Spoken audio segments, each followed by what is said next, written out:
ان الحمد للہ رب العالمین والصلاة والسلام علی محمد ابن عبد اللہ الامین وعلی آلہ وصحبہ اجمعین ومن تبعہم بإحسان ودعا بدعوتہم الی یوم الدین وبعد. قال اللہ تبارک و تعالی فی القرآن المجید والفرقان الحمید. اعوذ باللہ من الشیطان الرجیم. بسم اللہ الرحمن الرحیم. قالت الاعراب آمنا قل لم تؤمنوا ولكن قولوا اسلمنا ولما يدخل الايمان في قلوبكم وان تطيعوا الله ورسوله لا يلدكم من اعمالكم شيئا ان الله غفور رحيم. انما المؤمنون الذين آمنوا بالله ورسوله ثم لم يرتابوا وجاهدوا باموالهم وانفسهم في سبيل الله اولئك هم الصادقون.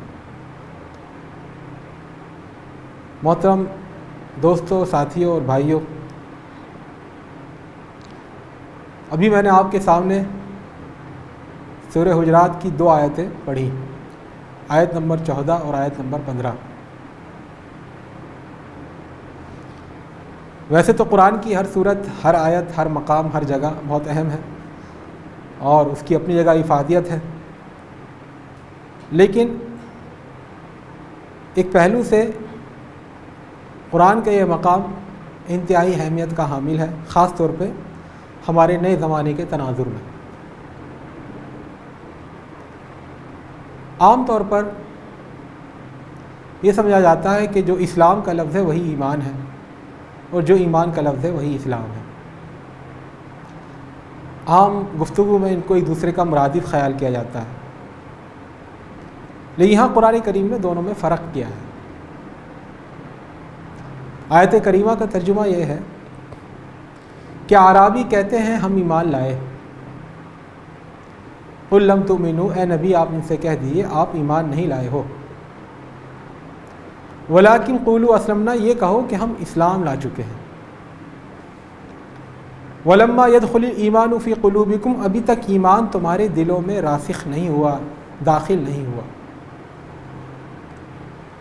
وَإِن تُطِيعُوا اللَّهَ وَرَسُولَهُ، البتہ اگر تم اللہ اور اس کے رسول کی اطاعت کرتے رہو تو لا يَلِدْكُم مِّنْ أَعْمَالِكُمْ شَيْئًا، تو اللہ تعالیٰ تمہارے اعمال میں سے کوئی چیز کم نہیں کرے گا، تمہیں پورا اجر دے گا.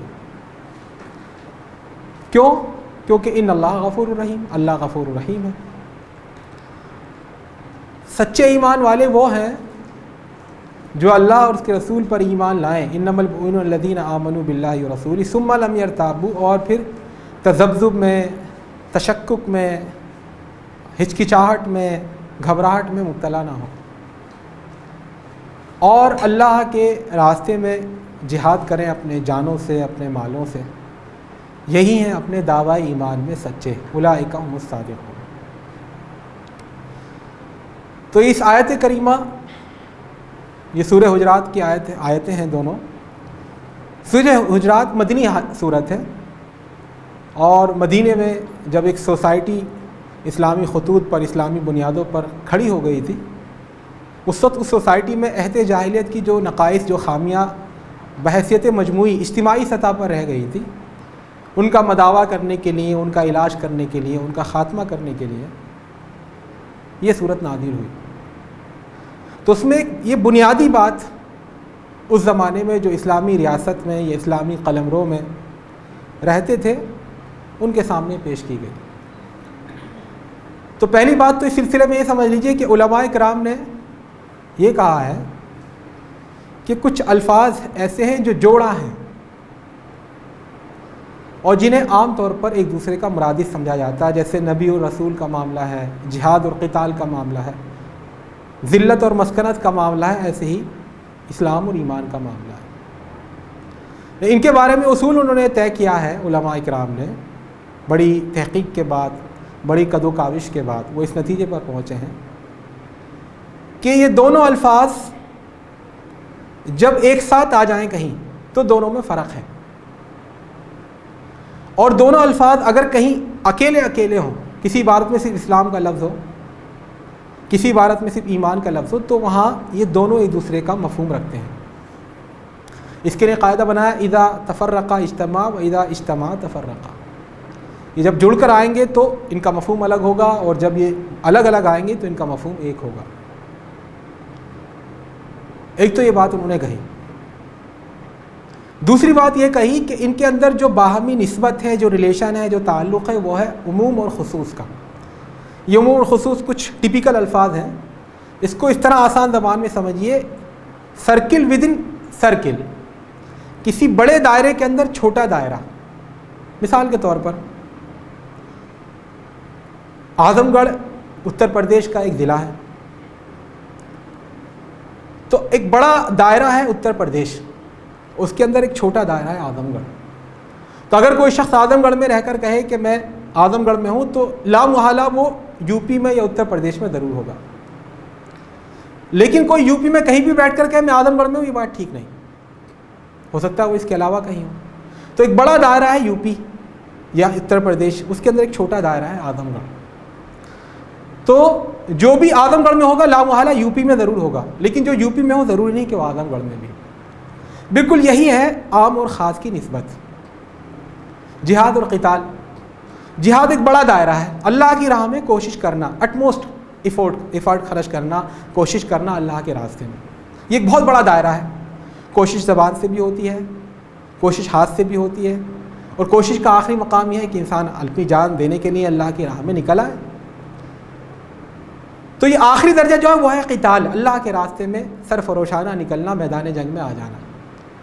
تو ہر میدان جنگ میں نکلنے والا جو اللہ کے کلمے کو بلند کرنے کی نیت سے نکلے، وہ یقیناً مجاہد ہے اور مقاتل ہے۔ لیکن ہر مجاہد ضروری نہ ہو کہ نہیں ہے کہ وہ مقاتل بھی ہو، یعنی اللہ کی راہ میں ہر کوشش کرنے والا ضروری نہیں کہ وہ قتال بھی کر رہا ہو، لیکن اللہ کی راہ میں قتال کرنے والا یقیناً وہ مجاہد ضرور ہوگا۔ ایک بڑا دائرہ جہاد کا، اس کے اندر چھوٹا دائرہ قتال کا۔ ایسے ہی نبی اور رسول کا فرق ہے۔ نبی ایک بڑا دائرہ ہے جس پر اللہ تعالیٰ وحی نازل کرے، اور رسول اس سے ایک مختصر دائرہ ہے۔ تو ہر نبی لازماً، ہر رسول لازماً نبی تو ہوگا، لیکن ہر نبی رسول ہو ایسا ضروری نہیں۔ ایسا کیوں کیا علماء نے؟ یہ دونوں الفاظ کو مترادف کیوں مانا؟ دراصل یہ ہے قرآن میں کوئی لفظ فالتو یا فاضل نہیں، یہ ہمارا عقیدہ ہے، ہمارا ایمان ہے۔ اللہ تعالیٰ نے زبانیں بنائی ہیں، یہ بھرتی کے الفاظ لانا یہ اس کا کام ہوتا ہے جس کو اپنی بات ادا کرنی نہ آتی ہو، لیکن اللہ رب العالمین تو یہ خالق اللغات ہے، زبانوں کو بنانے والا ہے، اس کو اس طرح کے الفاظ کی ضرورت۔ تو قرآن نے جب دو مترادف الفاظ جس کو ہم مترادف سمجھتے استعمال کیے، تو دونوں میں یقیناً فرق ہوگا۔ تو پہلی بات تو دو جوڑے ہیں جو اگر ایک ساتھ آئیں تو الگ مفہوم ہے، اور الگ الگ آئیں تو ایک مفہوم ہے۔ اور دوسرا یہ ہے کہ دونوں میں عام اور خاص کی نسبت ہوتی ہے، وہی ہے اسلام اور ایمان کا معاملہ۔ اسلام ایک بڑا دائرہ ہے، ایمان اس کے اندر ایک چھوٹا دائرہ ہے، اور یہی فرق اللہ رب العزت نے ان دو آیتوں میں ہمارے سامنے بیان کیا ہے۔ تو یہ اعرابی کہتے ہیں کہ ہم ایمان لائے، اللہ تعالیٰ اپنے رسول کو مخاطب کر کے کہتا ہے ان سے کہہ دیجئے کہ تم ایمان نہیں لائے ہو۔ ایک ڈیفرنس ہے، ایک فرق ہے ایمان اور اسلام میں۔ پھر کیا کہو اپنے آپ کو؟ کہو کہ ہم اسلام لے آئے اور ابھی تک ایمان تمہارے دلوں میں داخل نہیں ہوا۔ ان دو آیتوں کی کما تفہیم کے لیے ہمیں تھوڑا ان کا پس منظر بھی سمجھنا ہوگا۔ اللہ کے رسول صلی اللہ علیہ وسلم دنیا میں تشریف لاتے ہیں، حضرت آمنہ کے لخت جگر، حضرت عبداللہ کی آنکھ کے تارے۔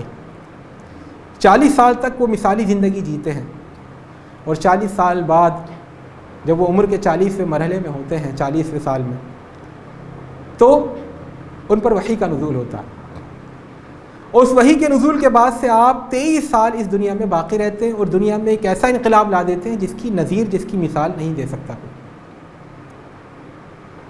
لیکن اللہ کے رسول نے ان 23 سالوں میں، نبوت کے بعد، رسالت کے بعد، اس میں 13 سال آپ نے مکہ میں گزارے اور 10 سال مدینے میں گزارے۔ مکہ میں جب ہم کمپیریزن کرتے ہیں اللہ کے رسول کی نبوت کے ابتدائی 15 یا 16 یا 17 سالوں کا، ان سالوں سے جو اللہ کے رسول کی نبوت کے آخری جو 2 یا 3 سال ہیں، تو ایک بڑا ہی ایک عجیب بات سامنے آتی ہے۔ مکہ میں اللہ کے رسول، وہی اللہ کے رسول موجود ہیں، قرآن بھی وہی نازل ہو رہا ہے، رب العالمین بھی وہی ہے، اللہ کی دعائیں، شبینہ روز محنتیں بھی وہی ہیں، لیکن پھر بھی مکہ میں ایمان لانے والوں کا ریشو بہت کم تھا۔ اس کی کیا وجہ تھی؟ اس کے برعکس جب ہم دیکھتے ہیں کہ مدینہ میں ایمان لانے والے خاص طور پہ آخری 3 سالوں میں بھیڑ کی بھیڑ ہے۔ قرآن نے کہا یدخلون فی دین اللہ افواجا، فوج در فوج لوگ ایمان لا رہے ہیں اور دین میں داخل ہو رہے ہیں۔ تو ایسا کیا تھا کہ آخری 3 سالوں میں کیا اسلام میں زیادہ قوت پیدا ہو گئی تھی، اثر آفرینی زیادہ آ گئی تھی، تاثیر زیادہ پیدا ہو گئی تھی، یا کیا فرق پیدا ہو گیا تھا؟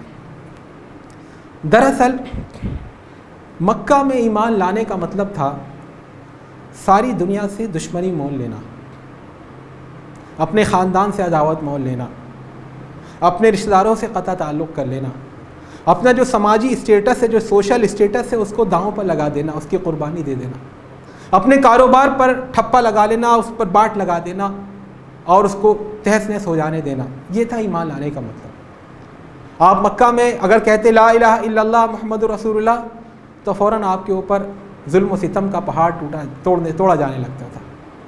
جو آپ کے اپنے تھے، جو آپ کے دوست احباب تھے، وہ آپ کے دشمن ہو جاتے تھے۔ خاندان کے لوگ ہی آپ کو ایذا رسانی اور ستم رسانیوں کا نشانہ بناتے تھے۔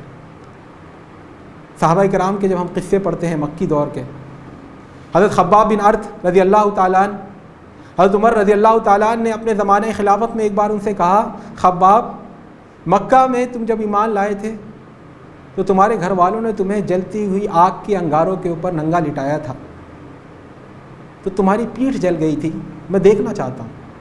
حضرت خباب نے کہا آپ نہیں دیکھ پائیں گے، کیا نہیں دکھاؤ؟ تو انہوں نے جو اپنا کرتا اتارا تو پوری کمر جلی ہوئی تھی۔ حضرت خباب فرماتے ہیں کہ آگ کے انگاروں پر مجھے برہنہ بدن لٹا دیا گیا، یہاں تک کہ آگ میری کھال جل گئی، اس کے بعد میری چربی جو کھال کے نیچے ہوتی ہے وہ جلی، یہاں تک کہ اس چربی کی جو اس سے جو تیل یا جو بھی رطوبت بہتی ہے اس سے وہ آگ کے انگارے ٹھنڈے ہوئے۔ حضرت عمار ابن یاسر رضی اللہ تعالیٰ نے، یہ پورا خاندان، حضرت یاسر، ان کی اہلیہ حضرت سمیہ، ان کے سعادت حضرت عمار، یہ تینوں ایمان لائے، لیکن تینوں کا تعلق مکہ میں نچلے لوگوں سے، نچلے طبقے کے لوگوں سے تھا۔ تو ان پر کیا نہیں ظلم ڈھایا گیا؟ ابو جہل چونکہ بنو مخزوم کا تھا، بنو مخزوم کے یہ مولا تھے۔ مولا یعنی کہ ایک مالکانہ تعلق ہوتا ہے، کسی پہلے زمانے میں جب غلام ہوتے تھے اگر اسے کوئی آزاد کر دیتا تھا تب بھی آزاد کرنے والے کا اس کے اوپر ایک حق سمجھا جاتا تھا، تو اسے مولا کہتے تھے۔ تو ان کا ولایت کا تعلق، موالات کا تعلق بنو مخزوم سے تھا۔ جب یہ پورا خاندان اسلام لایا تو ابو جہل نے کون سا ستم ان پر نہیں توڑا۔ صحیح بخاری کی روایت ہے، سرے بازار میں حضرت عمار، حضرت سمیہ کو، حضرت عمار اور حضرت یاسر کو یہ بازار میں کھڑا کر کے ستونوں سے باندھ کر ان کو مارا کرتا تھا۔ اللہ کے رسول گزرتے تھے اور ان کو پٹتے ہوئے دیکھتے تھے، ان کے منہ سے خون بہتا رہتا تھا، ان کے کپڑے پھٹے ہوتے تھے، ان کے جسم پر کوڑوں کے نشان ہوتے تھے، لیکن اللہ کے رسول فرمایا کرتے تھے مہلن یا آل یاسر فإن موعدکم الجنہ، صبر کرو اے آل یاسر، تمہارا وعدہ ہے جنت۔ حضرت یاسر کو اس نے اتنا مارا ابو جہل نے، کمبخت نے، کہ وہ پٹتے پٹتے ان کی جان نکل گئی۔ حضرت سمیہ بوڑھی ہو چکی تھی، ادھیڑ عمر کو پہنچ چکی تھی۔ آدمی کبھی کبھی ایسا ہوتا ہے جھلا جاتا ہے پٹتے پٹتے۔ یہ کہتا تھا محمد سے کفر کرو، محمد سے کہو جھوٹا رسول ہے، ایک اللہ کو ماننے سے انکار کرو۔ تو حضرت سمیہ کو نہ جانے ایمان کا جوش آیا، کیا آیا، انہوں نے اس کے منہ پر تھوک دیا۔ ہاتھ پیر بندھے ہوئے تھے ستون سے، لیکن منہ آزاد تھا تو منہ پر تھوک دیا ابو جہل کے، یہ مار رہا تھا۔ تو اس کمبخت کو اتنا غصہ آیا، اس نے نیزہ لیا اور ان کے پیٹ کے نچلے حصے میں جو نیزہ مارا تو نیزہ آر پار ہو گیا اور اسی میں ان کی شہادت ہوئی۔ تو اسلام کی تاریخ میں اللہ کے کلمے کی خاطر، دین کی خاطر موت کا جام پینے والی پہلی خاتون تھی حضرت سمیہ۔ سب سے پہلا شہید ہونے والا فرد ایک عورت، حضرت سمیہ شہید ہو گئیں۔ حضرت عمار کو، جیسے کہ باقاعدہ قرآن کی آیت ہے الا من اکرہ وقلبہ مطمئن بالایمان، کہ انہی کے بارے میں نازل ہوئی، ان کو اتنا مارا کہ انہیں مجبور ہو کر کلمہ کفر بولنا پڑا، برداشت نہیں کر پائے۔ کلمہ کفر بولا تو پھر وہ چھوڑ دیا، روتے ہوئے اللہ کے رسول کے پاس آئے کہ میں آج کافر ہو گیا۔ تو اللہ کے رسول نے فرمایا دل میں کیسے پاتے ہو، کہ دل تو میرا مطمئن ہے ایمان پر۔ کہا تو کوئی بات نہیں۔ تو میں عرض یہ کر رہا تھا کہ آپ صحابہ کرام کے قصے پڑھیں گے، ان کے واقعات پڑھیں گے تو مکہ میں ایمان لانا مطلب ساری دنیا سے دشمنی مول لینا، کفر کے سامنے ڈٹ جانا، جارحیت پر آمادہ کفر کے سامنے۔ اس کے علاوہ حضرت بلال کا واقعہ آپ کو معلوم ہے، اوباش لونڈے لاروں کو جو ہے ان کے گلے میں یا ان کے پیر میں رسی باندھ کر ان کے بچوں کے حوالے کر دیا جاتا تھا کہ ان کو گھسیٹتے پھرو۔ آج تو سڑکیں بن گئی ہیں، اوبڑ کھابڑ نہیں رہا، آج بھی اگر کسی کو ننگے بدن گھسیٹوا دے تو کیا حال ہوگا؟ اس زمانے میں تو اوبڑ کھابڑ تھا، اور مکہ، لوگ کہتے ہیں مکہ ریگستانی، ریت تو ہم نے آج تک نہیں دیکھی، ہم بھی وہاں پہ رہے ہیں، ہم نے تو آج تک نہیں دیکھی مکہ میں ریت، کہاں پر ریت ہے کہ ریت میں لے آ کر، ریت میں نہیں، نوکیلے پتھروں پر ان کو گھسیٹتے پھرتے تھے، بدن چھلتا تھا، کٹتا تھا، زخم پڑتے تھے، خون بہتا تھا، اور لے آ کر کسی گرم پتھر پر لٹا دیتے تھے چت، اور اس کے اوپر گرم ہی چٹان سینے پر رکھ دیتے، کہتے تھے کہو کفر، تو کہتے تھے اللہ واحد اللہ واحد، اللہ ایک ہے، اللہ ایک ہے۔ تو یہ قربانیاں انہوں نے دی، لیکن لوگ ایمان نہیں لاتے تھے۔ اللہ کی رسول دعائیں کر رہے ہیں تہجد کی نماز میں، یا اللہ، عمر ابن خطاب یا عمرو بن ہشام، ابو جہل کا نام عمرو بن ہشام میں تھا، کہ اے اللہ، ای الامرین احب الیک فاہدیہ الی الاسلام، ان دونوں میں سے جو تجھے زیادہ پسند ہو اس کو اللہ اسلام لانے کی توفیق دے تاکہ اس سے ہمیں مضبوطی پیدا ہو۔ تو اللہ تعالیٰ نے حضرت عمر کے حق میں دعا قبول کری۔ تو اللہ کے رسول دامن پھیلا پھیلا کر، جھولی پھیلا پھیلا کر دعائیں مانگتے ہیں کہ اللہ اسلام لانے کی توفیق دے، تب اکا دکا کوئی ایمان لاتا۔ اب یہ حالات بدلنے شروع ہوئے ہجرت کے بعد۔ آپ صلی اللہ علیہ وسلم نے ہجرت کی، ہجرت کے بعد بھی قسمہ پرسی کا عالم تھا۔ 13 سال تک اللہ کے رسول نے مکہ میں محنت کری، 100 سے زیادہ اہل ایمان مرد حضرات ایمان نہیں لا سکے۔ غزوہ بدر جو ہوا دوسرے سال سن 2 ہجری میں، اس میں 313 تھے مرد حضرات، یا انصار وغیرہ سب کو ملا کر کے، تو بہت کم تعداد تھی۔ سن 3 ہجری میں غزوہ احد ہوئی، سن 5 ہجری میں غزوہ خندق ہوئی۔ اس سن 5 ہجری یعنی 13 سال ادھر اور 5 سال ادھر، 18 سال تک اسلام لانے والوں کا تناسب بہت ہی منیمم رہا، بہت ہی کم رہا۔ لیکن غزوہ خندق کے بعد جب کفر نے ساری کوششیں کر ڈالی اسلام کو شکست دینے کی، اسلام کو نیست و نابود کرنے کی، اور جب وہ ناکام اور نامراد واپس لوٹے، تب اللہ کے رسول نے ایک پیشین گوئی کی، لا تغزونا قریش بعد اليوم بل نغزوہم، اب ہم پر کوئی حملہ نہیں کرے گا، اب ہم حملہ کریں گے، اب اگر اقدام کی نوبت آئے گی تو ہم اقدام کریں گے، اب نہیں، اب دفاع نہیں ہوگا۔ اور یہ تاریخ نے اس کی صداقت پر مہر لگائی، ایسا ہی ہوا۔ تو سن 5 ہجری غزوہ خندق کے بعد سے حالات بدلنا شروع ہوئے، لیکن ابھی بھی گو مگو کا معاملہ تھا۔ سن 6 ہجری میں صلح حدیبیہ ہوئی۔ صلح حدیبیہ کے بعد اس کا ایک ضمنی فائدہ یہ ہوا کہ سارے عرب کو یہ میسج چلا گیا کہ مسلمان اب اتنے پاورفل ہیں کہ عرب کی جو سپر پاور قبیلہ قریش ہے اس نے ان کو ریکگنائز کیا، ان کو مانا، ان کو ایک مد مقابل سمجھا اور ان سے برابر کا معاہدہ کیا۔ تو اب لوگوں کے کان کھڑے ہوئے کہ یار مسلمان تو اب طاقتور ہوتے جا رہے ہیں، لوگ دنیا طاقت کو پوچھتی ہے، تو اب لوگوں کے کان کھڑا ہونا شروع ہوئے۔ تو سن 6 ہجری میں صلح حدیبیہ ہوئی اور سن 8 ہجری میں فتح مکہ ہوئی۔ فتح مکہ کے بعد سے جو کفر اور باطل کا قلعہ بنا ہوا تھا، اللہ کا پہلا گھر عبادت کے لیے جو بنایا گیا تھا، وہاں سے بتوں کا صفایا ہوا اور اسلام کے لیے راستہ ہموار ہو گیا۔ اب لوگ جو ہے جوق در جوق اسلام لانے لگے، کیونکہ اب اسلام پاور میں تھا، سپریم اتھارٹی تھا۔ اس لیے سن 9 ہجری، جس کو عام الوفود کہتے ہیں مورخین اور سیرت نگار، اس کا نام عام الوفود مانی وفدوں کا سال، کیونکہ اس سن 9 ہجری میں سب سے اہم کام یہی تھا کہ پورے جزیرۃ العرب کے مختلف قبائل کے لوگ، مختلف علاقوں کے لوگ اپنے نمائندے بھیج رہے تھے کہ جی ہم مسلمان ہو رہے ہیں، ہم مسلمان ہو رہے ہیں۔ اسی کو قرآن نے کہا اذا جاء نصر اللہ والفتح، فتح مکہ کے بعد، ورأیت الناس يدخلون فی دین اللہ افواجا، فوج در فوج اسلام میں داخل ہو رہے ہیں۔ یہ فرق کیوں؟ اللہ کے رسول 13 سال مکہ میں محنت کرتے ہیں، دعائیں مانگتے ہیں، شبانہ روز جد و جہد کرتے ہیں، لیکن ایمان لانے والوں کی تعداد چند سو۔ اس کے بعد ہجرت کے بعد بھی آخری 2 سالوں میں ایسا پوری فوج، اور پھر جب اللہ کے رسول نے سن 10 ہجری میں جو عام الوداع ہے، حجۃ الوداع جب کیا، تو اس میں 1,24,000 مردوں کی تعداد، صحابہ کرام کی ان کی تعداد تھی جو حج کرنے پہنچے تھے۔ تو اتنا بڑی تبدیلی کیوں آئی؟ تبدیلی اس لیے آئی، شروع میں اسلام لانا، جیسے میں نے کہا، ہاتھ میں انگارے لینا تھا، اور اخیر میں اسلام لانا یہ وقت کا فیشن تھا، ٹرینڈ تھا، رجحان تھا۔ اس وقت اگر کوئی اسلام نہیں لا رہا تھا تو اگینسٹ دا ٹائڈ، دھارے کے وپریت، دھارے کے خلاف وہ تیرنے کی کوشش کرتا تھا.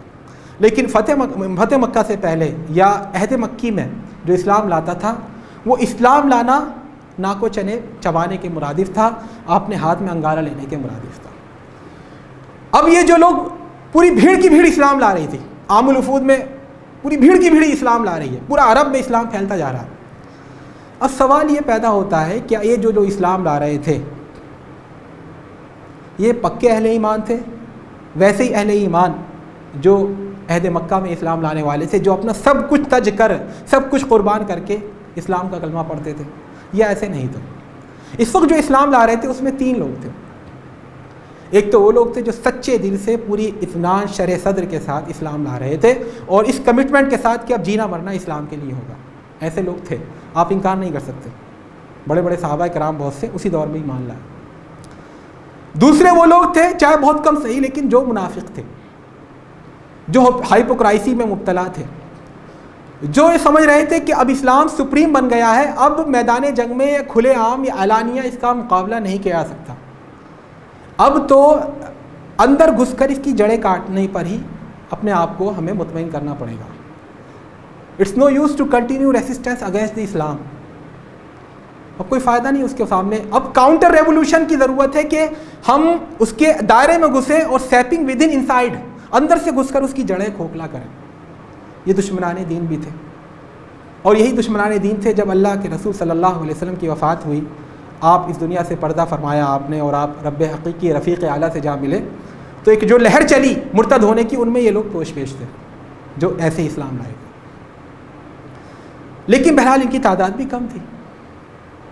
اور تیسری جو بہت بڑی تعداد تھی، کثرت کاسرہ، وہ تھی ان لوگوں کی جو نہ تو منافق تھے، نہ تو ان کا ارادہ یہ تھا کہ بھائی اندر گھس کے اسلام کی جڑیں کھوکھلی کرنی ہے، ہمیں اسلام کو ختم کرنا ہے، اور نہ ہی ان کا وہ ایمان تھا جو حضرت ابوبکر کا، حضرت عمر کا، حضرت عثمان کا، حضرت علی کا، حضرت خباب کا، حضرت بلال کا، جو ایمان کا جو معیار تھا وہ بھی نہیں تھا. انہوں نے اسلام کی راہ میں کوئی قربانیاں نہیں دی تھیں، بس ایک ریلا چلا تھا، ایک فیشن تھا.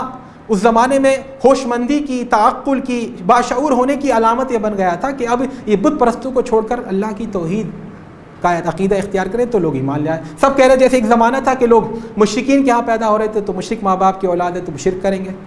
لیکن اب یہ تھا معاملہ کہ اب اسلام لا رہے ہیں سب، ہمارے قبیلہ والا، سارے خاندان قبیلے والے اسلام لا رہے ہیں تو ہم بھی لے آئے، ورنہ خاندان سے کٹ کر کیسے رہیں گے. یہ وہ لوگ ہیں جن کو یہاں پر قرآن نے مخاطب کیا ہے. یہ لوگ کہہ رہے ہیں کہ ہم ایمان لے آئے. قالت الاعراب آمنا، ان کو قرآن نے کہا. بدو لوگ کہتے ہیں کہ ہم ایمان لے آئے. ان سے کہیے ایمان تمہارا جو مطلوب ہے، جو مکہ والے صحابہ کرام کا تھا، پریشانیوں میں جنہوں نے اسلام قبول کیا تھا، دنیا کے خلاف جا کر جنہوں نے اسلام کا کلمہ بلند کیا تھا، ویسا ایمان نہیں ہے تمہارا. قل لم تؤمنوا، کہو تم ایمان نہیں لائے، ولکن قولوا اسلمنا، لیکن کہو ہم مسلمان ہو گئے، ہم نے سرنڈر کر دیا ہے. ظاہری طور پر اسلام کی اطاعت کا قلادہ اپنی گردنوں میں ڈال لیا، ورنہ حقیقتاً ایمان کا وہ معیار نہیں ہے. اچھا جب ایمان نہیں ہے، اچھا ایمان کے بغیر ظاہر سی بات ہے ہمارا عقیدہ ہے کہ ایمان نہیں ہے تو انسان چاہے جتنے نیک عمل کر لے، جتنے بڑے ہاسپٹل کھلوا دے، جتنے بڑے جو ہے رفاہی ادارے قائم کر دے، جتنا ہی خیرات و صدقات کر لے، اگر ایمان نہیں ہے تو کل عدم ہے. اللہ تعالیٰ کے نزدیک ایسے عمل کی کوئی اہمیت نہیں. تو جب قرآن خود کہہ رہا ہے کہ تمہارے اندر ایمان نہیں ہے تو پھر گویا کہ تمہاری نماز روزہ کچھ قبول نہیں ہونی چاہیے. لیکن تمہیں ایک کنسیشن ہے، ایسے لوگوں کو کنسیشن دے رہا ہے اللہ تعالیٰ کہ چونکہ تمہارا ارادہ اسلام کو نقصان پہنچانے کا نہیں ہے، ظاہری طور پر تم اللہ کو اپنا معبود تسلیم کرتے ہو، نبی صلی اللہ علیہ وسلم کو اپنا رسول تسلیم کرتے ہو، اس لیے تمہیں ہم یہ کنسیشن دے رہے ہیں. کیا؟ ان تطیعوا اللہ ورسولہ لا یلدکم من اعمالکم شیئا، اگر تم اللہ اور اس کے رسول کی اطاعت کرتے رہو تو اللہ تعالیٰ تمہارے اجر کو کم نہیں. ورنہ صحیح بات تقاضا یہ تھا، فطرت کا اور منطق کا تقاضا یہ، جب ایمان نہیں تو پھر کیا عمل صالح؟ ان الذین آمنوا وعملوا الصالحات، جب آمنو نہیں ہے تو عملوا الصالحات کی کوئی مطلب نہیں بنتا، کوئی اس کی حیثیت نہیں ہے. لیکن تمہارے ساتھ خاص طور پہ کنسیشن ہے کہ اگر تم اطاعت کرتے رہو بظاہر تو اللہ تمہارے اجر کو کم نہیں کرے گا. لیکن یہ مت کہو ہم مومن ہیں. ایمان کا معیار ابھی تمہارے اندر وہ نہیں ہے جو مطلوبہ ہے، اس کو بڑھانے کی کوشش کرو. یہ ہمارے ساتھ کنسیشن کیوں ہے؟ عربی کہہ سکتے ہیں ہمارے ساتھ ہی کنسیشن کیوں ہے؟ یہ کنسیشن اس لیے ہے کیونکہ ان اللہ غفور الرحیم، اللہ تعالیٰ مغفرت کرنے والا ہے، رحم کرنے والا ہے، تمہارے ساتھ خاص طور پر رعایت ہے۔ اب اس پس منظر کو ذہن میں رکھ کر میں آپ کے ذہن پر ایک سوال کا زور ڈالیے، آپ اپنے ذہن پر ایک سوال پوچھنا چاہتا ہوں۔ سوال یہ ہے کہ اس وقت دنیا میں مسلمان 1.5 ارب ہیں یا اس سے زائد ہو گئے ہیں۔ 150 کروڑ مسلمان ہیں اس وقت دنیا میں۔ انہیں آپ کس کیٹیگری میں رکھیں گے؟ آپ کہہ سکتے ہیں کہ یہ مومن ہے، اچھا مومن ہے، یعنی ان کا ایمان وہی ہے جو حضرت عمر کا تھا، حضرت ابوبکر کا تھا، حضرت بلال کا تھا، حضرت خباب کا تھا، حضرت سلمان فارسی کا تھا۔ جی ہاں، آپ کہہ سکتے ہیں ہاں یہی ایمان ہے ہمارا، ٹھیک ہے۔ اب یا تو آپ جھوٹے ہیں یا قرآن جھوٹا ہے۔ قرآن تو کہہ رہا ہے لا تہینوا ولا تحزنوا وانتم الاعلون ان کنتم مؤمنین، مت کمزور ہو، مت غم کرو، تم غالب رہو گے اگر تم ایمان والے ہو۔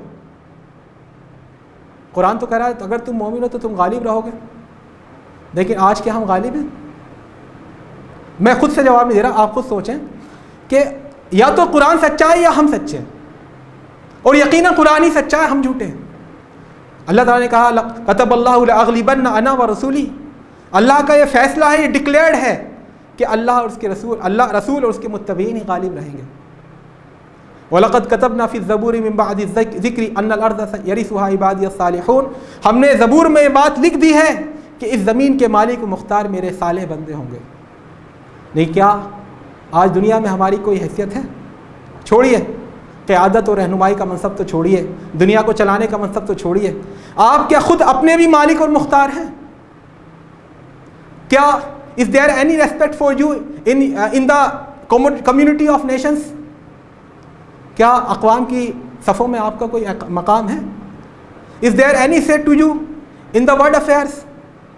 کیا دنیا کے معاملات میں آپ کا کچھ چل رہا ہے؟ کچھ آپ کے کالجز کیسے ہونے چاہیے، آپ کا نظام تعلیم کیسا ہونا چاہیے، یہ لوگ پرائے طے کرتے ہیں۔ پیٹرول کی قیمت بڑھانی ہے، بجٹ بڑھانا ہے، فلاں چیز یہ کرنی ہے، ڈیموکریسی اس طرح لانی ہے، عورتوں کو اس طرح آزادی، یہ سب طے کرتے ہیں اغیار اور اجانب۔ کچھ نہیں ہے ہمارے ہاتھ میں۔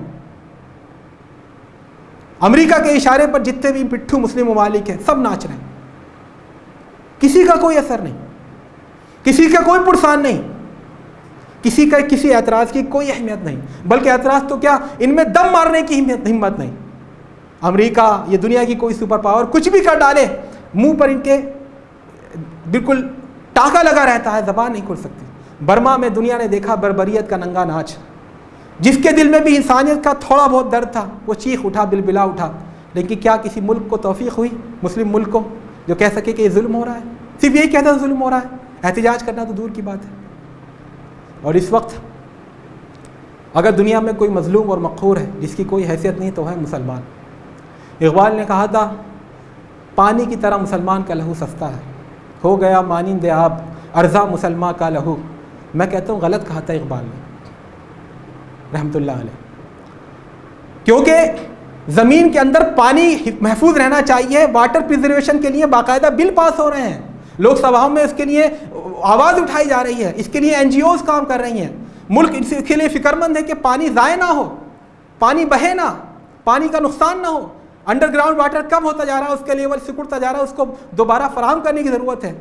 لیکن پانی کے لیے تو فکر مندی ہے، مسلمان کے خون کے لیے اتنی فکر مندی بھی نہیں ہے جتنی پانی کے لیے فکر مندی۔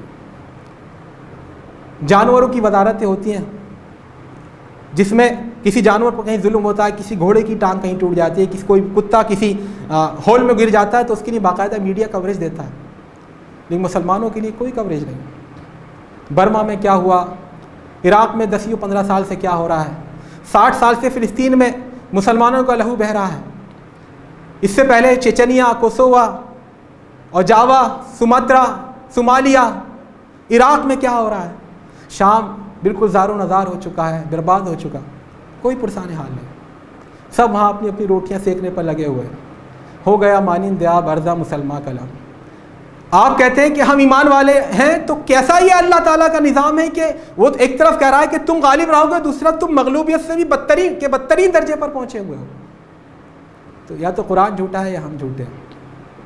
لیکن الحمدللہ یہ بھی نہیں کہہ سکتے کہ یہاں سب منافق ہیں، کیونکہ الحمدللہ ایسی بات نہیں ہے کہ ہم میں سے کوئی، میں کہتا ہوں 99 میں بھی 99 میں سے جو 1 پوائنٹ بچتا ہے اس کے بھی 10 حصے کریں، 99.9% جو ہے سب کوئی منافق نہیں ہے منافق۔ یہ نیت الحمدللہ نہیں ہے کہ اسلام کہیں پر اگر زوال پذیر ہو رہا ہے، مسلمان کہیں مارے کاٹے جا رہے ہیں تو مسلمان خوش ہو، کیا اچھا ہوا، ایسا نفاق الحمدللہ ہماری صفوں میں نہیں ہے۔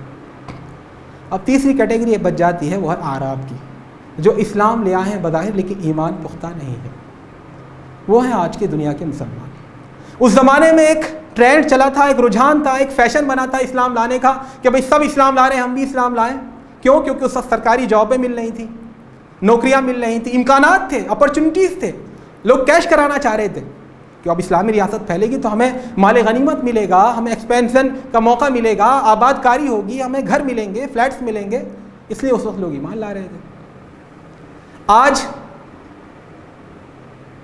ہمارے 99% جو لوگ ہیں وہ ہیں جو اس لیے مسلمان ہیں کیونکہ حسن اتفاق سے، اللہ کے فضل و کرم سے وہ مسلمان ماں باپ کے ہاں پیدا ہو گئے، انہیں شعور نہیں کہ کیوں ہم مسلمان ہیں۔ خدا نخواستہ اگر کسی غیر مسلم فیملی میں ہو جاتے، کسی یہودی فیملی کے اندر پیدا ہوتے، کرسچین فیملی کے اندر پیدا ہوتے، ہندو فیملی کے اندر پیدا ہوتے، تو ان کو یہ ٹینشن نہ ہوتی کہ ہم ہی کو پیدا ہو گئے۔ جس طرح وہاں پر لوگ پیدا ہو رہے ہیں اسی طرح مسلمانوں میں لوگ پیدا ہو رہے ہیں۔ تو 99% مسلمان آج ایسے ہیں جن کو یہ شعور نہیں کہ یہ دین کیا ہے، کتنی قربانیوں سے یہ ہم تک پہنچا ہے، کس نے کیا کیا اس کے لیے سرفروشیاں کی ہیں، کیا کیا اس کے لیے مال و متاع خرچ کیا، کیا کیا اس کے لیے اپنے آپ اپنی صلاحیتوں کو قربان کیا ہے، یہ شعور نہیں۔ اس زمانے میں ٹرینڈ تھا کہ بھئی اسلام لے آؤ، سب لا رہے ہیں، آج یہ ہے کہ بھئی مسلمان جو بچہ جہاں پیدا ہو جائے بس ان کا ماننے والا ہے۔ شعوری کوشش نہیں ہے اسلام کی کہ ہم ہیں کیا اور ہمیں کیا کرنا۔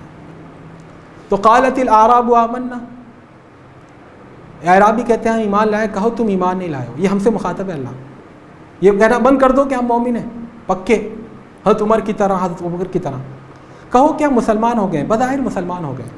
اسلام اور ایمان میں فرق کیا؟ ایمان اندر سے یقین کا نام ہے، کنوکشن جس کو انگلش میں کہتے ہیں، پکا یقین ہو جس کو، یہ یقین ہمارے اندر نہیں ہے۔ جب وہ کہتے تھے صحابہ کرام کو یہی یقین حاصل تھا۔ حضرت علی فرمایا کرتے تھے کہ اگر جنت میرے سامنے آ جائے آنکھوں کے سامنے، جہنم میری آنکھوں کے سامنے آ جائے، میرے ایمان میں اضافہ نہیں ہوگا۔ آج ہم بھی کہتے ہیں اللہم انا نستعینک ونستغفرک ونؤمن بک ونتوکل علیک ونعوذ بک من کل شر، یہ سب ہم کہتے ہیں اس دعائے قنوت میں۔ ونخلو ونترک ویفجرک، اے اللہ جو تیرے گناہ گار ہیں ان سے ہم قطع تعلق کر لیں گے، لیکن ان میں سے کسی صفت پر ہم عمل نہیں کرتے۔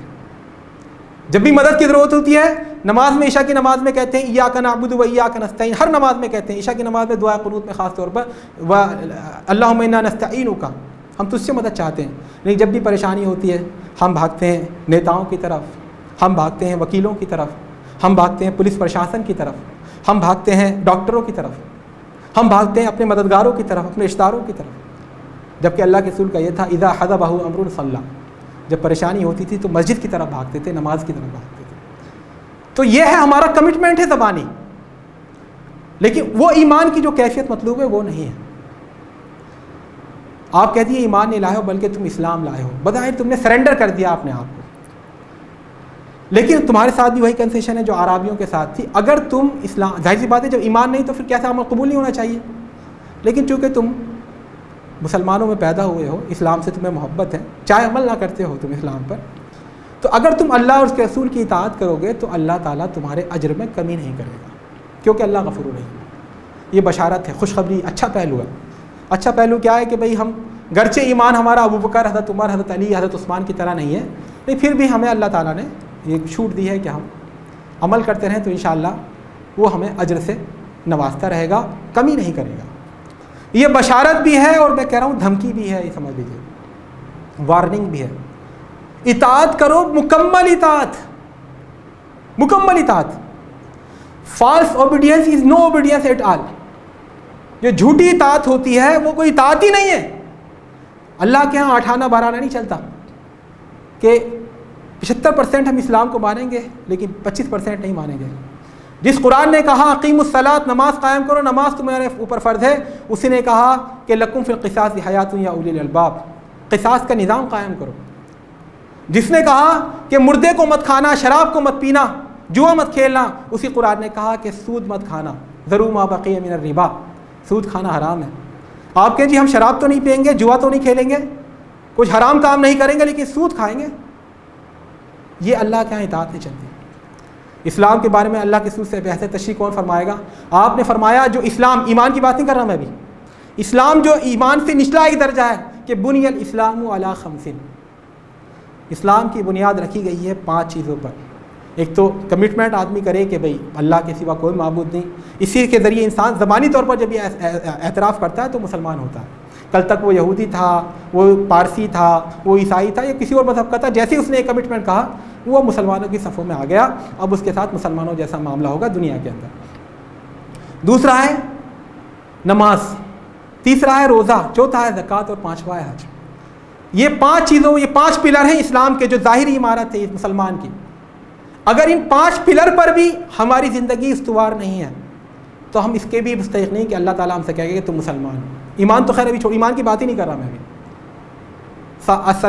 بنی الاسلام والا شہادت اللہ الہ والصلاۃ واقامۃ الصلاۃ وایتاء الزکاۃ وصوم رمضان وحج البیت من استطاع الیہ سبیلا۔ آج ہم اپنی مسجدوں کا جائزہ لے کر دیکھیں، رمضان کے روزوں، رمضان کے مہینے میں اپنے چائے خانوں کا، ہوٹلوں کا جائزہ لے کر دیکھیں، زکوٰۃ کتنے لوگ نکال رہے ہیں اس کا جائزہ لے کر دیکھیں، حج کا مستحق یا مستطیع یا استطاعت رکھنے کے باوجود کتنے لوگ ہیں جو حج پر نہیں جا رہے، اس کا جائزہ لے کر دیکھیں، پھر بھی یہ دعویٰ ہے کہ ہم مسلمان ہیں۔ تو آدھی ادھوری اطاعت اللہ کو نہیں چاہیے، ورنہ یہ اجر بھی نہیں اللہ تعالیٰ دے گا۔ اور سورہ بقرہ میں تو کان کھول دیے گئے، افتؤمنون ببعض الکتاب وتکفرون ببعض فما جزاء من يفعل ذلك منكم الا خزي في الحیاۃ الدنیا ویوم القیامۃ یردون الی اشد العذاب۔ جو تم میں سے ایسا کرے کہ کتاب کے ایک حصے پر ایمان لے آئے اور دوسرے حصے کا انکار کرے، اس نے کہا اقیم الصلاۃ، تو نماز کے لیے صف اول میں کھڑا ہو رہا ہے، لیکن اس نے کہا اقیم الدین، دین قائم کرنے کی جد و جہد میں لگو، تو اس میں کہیں عطا پتہ نہیں ہے۔ تو جو لوگ ایسا کریں کہ کتاب کے ایک حصے پر ایمان لائیں، ایک حصے پر نہ ایمان لائیں، تو ان کا حشر یہی ہونا چاہیے کہ دنیا میں ذلیل اور رسوا ہو، جیسے کہ آج مسلمانوں کا نظارہ ہے، کوئی ان کا پرسان حال نہیں۔ وَيَوْمَ الْقِيَامَةِ يُرَدُّونَ إِلَىٰ أَشَدِّ الْعَذَابِ، اور قیامت کے دن ان کو شدید ترین عذاب دیا جائے۔ میں اپنے طلباء سے، اپنے ساتھیوں سے کہتا بھی ہوں، ایک ہے شدید عذاب، ایک ہے اشد عذاب، سخت، آخری درجے کا سخت عذاب۔ عام طور پہ دنیا میں کیا ہے کہ جو امتحان کا پرچہ حل کرنے گیا، اگر اس نے 3 سوال حل کیے، تو اگر 20 سوال کا ایک کوشچن تھا تو اس کو 60 نمبر ملنے چاہیے، اور اس نے 4 سوال حل کر لیے تو 80 نمبر ملنے چاہیے، 2 سوال حل کیے تو 40 نمبر ملنے چاہیے اگر صحیح حل کیے۔ لیکن اللہ تعالیٰ کا معاملہ دوسرا ہے۔ اللہ تعالیٰ یہ کہہ رہا ہے جو خالی کاپی جمع کر دے، ایک سوال بھی حل نہ کرے، اس کو تو کچھ کم سزا ملے گی، 0 ملے گا اس کو، لیکن جو ادھورا سوال حل کرے گا اس کو 0 بھی ملے گا، اور مزید جو ہے ڈیموشن بھی ملے گا، اس کو اور نیچے کر دیا جائے گا، اس کو مزید سزا ملے گی۔ تو کافروں کے لیے فرمایا جو اللہ کو بالکل نہیں مانتے، رسول کی اطاعت کو نہیں قبول کرتے، رسول کو سچا رسول نہیں مانتے، ان کے بارے میں شدید عذاب ہے۔ لیکن جو رسول کو مان کر، کمٹمنٹ کر کے پھر اس کی اطاعت نہیں کرتے ہیں، ان کے لیے فرمایا اشد عذاب ہے، زیادہ سخت عذاب ہے، سپرلیٹیو ڈگری ہے۔ ایسا فرق کیوں؟ دراصل فرق یہ ہے، جو لوگ مکمل طور پر کافر ہیں، غیر مسلم ہیں، ان پر اللہ کی حجت تمام ہے۔ اگر وہ اسلام قبول کر لیں تو بہت اچھی بات ہے، نہیں قبول کرتے ہیں تو اللہ پر ان کی حجت تمام ہے، ان کو اللہ تعالیٰ فیصلہ کرے گا۔ لیکن جو لوگ اسلام کا دم بھرتے ہیں، لا الہ الا اللہ محمد رسول اللہ کہتے ہیں، پھر اسلام نہیں لاتے، تو وہ خود تو ایمان پر عمل نہیں کر رہے، اسلام پر عمل نہیں کر رہے، لیکن دوسرے لوگوں کے لیے بھی وہ اسلام سے رکنے کا ذریعہ بن رہے ہیں۔ آج ہندوستان کی سب سے بڑی پرابلم کیا ہے پتہ ہے؟ سب سے بڑی پرابلم ہم مسلمان ہیں۔ اگر خدا کی قسم دنیا اس وقت ہندوستان میں مسلمان نہ ہوتے، اسلام بہت تیزی سے پھیلتا۔ کئی غیر مسلموں سے بات ہوتی ہے، کہتے ہیں کہ بھئی ان کو اسلام کی تعلیمات سے واقف کریں، ٹرین میں کبھی رستے میں چلتے ہوئے بات ہوتی ہے، بس میں بیٹھ کر بات ہوتی ہے، کبھی ایروپلین میں، کئی مختلف مواقع پر بات ہوتی ہے، تو اسلامی تعلیمات کو مان لیتے ہیں وہ، لیکن پھر کہتے ہیں ان تعلیمات پر عمل کرنے والے کہاں ہیں، ذرا ہمیں بتا دیے، ہم وہاں جانا چاہتے ہیں۔ میڈیکل اسٹور ہے ایک ہمارے جامعہ کے برابر میں، ان سے میں نے کئی بار گفتگو کری، وہ کہتے ہیں ماشاء صاحب آپ جیسے لوگ ہیں کہاں؟ سعید انور پاکستان کا کرکٹر، وہ بعد میں اس کو اللہ نے توفیق دی اسلام کی طرف آنے کی، تو مسلمان، اس نے داڑھی واڑی رکھی اور بہت دین کی طرف آیا۔ اس کی میں ایک تقریر سن رہا تھا، اس نے کہا ویسٹ انڈیز کہاں کھیلنے آئی پاکستان میں، تو سعید انور کو چونکہ نیا شوق تھا کہ دین کی طرف بلاؤں، تو اس نے سب کو کرس گیل، برائن لارا اور جو بھی ویسٹ انڈیز کے بڑے بڑے کھلاڑی ہیں ان کو اپنے گھر پہ مدعو کیا، ان کو دعوت دی، اور دعوت دینے کے بعد کھانا وانے کھانے کھلانے کے بعد اس نے جو ہے ان کو اسلام کا تعارف کرایا اور کہا یہ فائدہ ہے اسلام لانے کا، یہ فائدہ ہے اور اس سے یہ فائدہ ہوتا ہے، اتنا سکون ملتا ہے اور آخرت میں کامیابی۔ تو آخر میں جب ساری بات ختم ہو گئی تو برائن لارا اور کرس گیل نے یہ کہا، برائن لارا کا خاص طور پر اس نے نام لیا اور کہا، کچھ اور کھلاڑیوں نے کہا کہ سعید بھائی آپ کی بات بالکل ٹھیک ہے، آپ ذرا میں آج ہی اسلام قبول کرنے کو تیار ہوں، ذرا مجھے بتا دیے جس طرح آپ نے بتایا اس طرح کا سماج کہاں پر ہے، میں ان لوگوں کے بیچ میں جا کر رہنا چاہتا ہوں۔ تو سید انور کہتے ہیں میں خاموش ہو گیا۔ تو آج سب سے بڑی رکاوٹ جو اسلام کو پھیلنے میں ہمارا غلط نمونہ ہے۔ کیا کہیں ہم دوسروں سے؟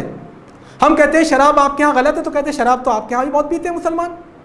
ہم کہتے ہیں یہ فحاشی، یہ بے حیائی بہت غلط ہے، تو کہتے ہیں سنیما ہال میں جا کر دیکھیے آپ کے مسلمان سب سے زیادہ ہڑدنگ مچاتے ہیں وہاں۔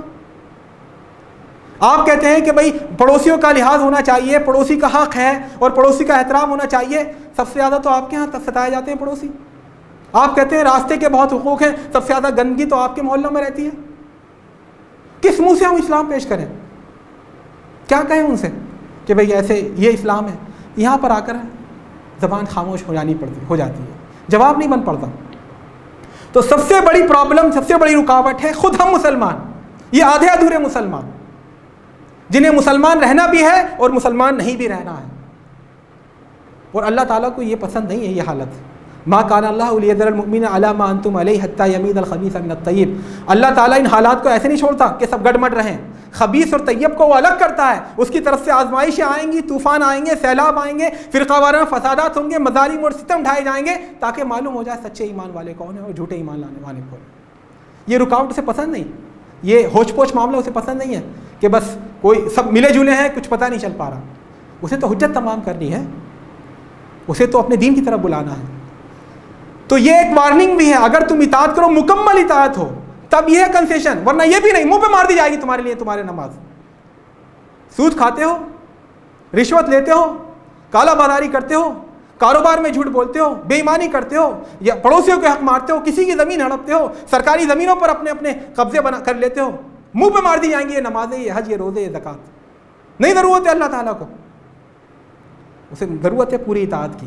یہ تب ہے ایمان نہیں ہے، ایمان کی بات نہیں کر رہا ابھی میں صرف اسلام کی بات کر رہا ہوں۔ جب اسلام کی جو 5 پلر ہیں وہی اس پر ہی عمل نہیں ہے تو کیسی اطاعت قبول؟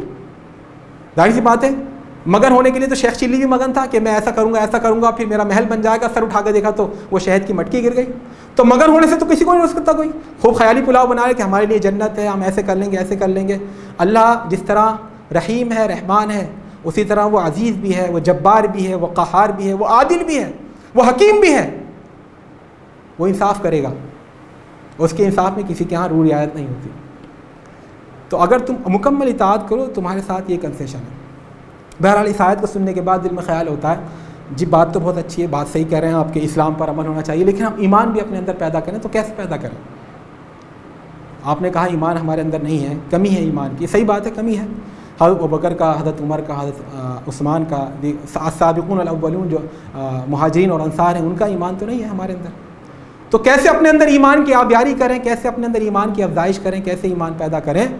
تو اس کے بارے میں خود قرآن نے فرمایا اگلی آیت میں، انما المؤمنون، سچے ایمان والے وہ ہیں۔ انما آپ عربی لوگ جانتے ہوں تو سمجھیے، انما انتہائی درجہ حصر کا اسلوب ہے، حصر کا اسلوب ہے۔ دیر از نو ون بٹ، جس کو کہتے ہیں نہیں مگر، وہ حصر کا اسلوب جس میں بات کو بالکل مؤکد کر دیا جائے۔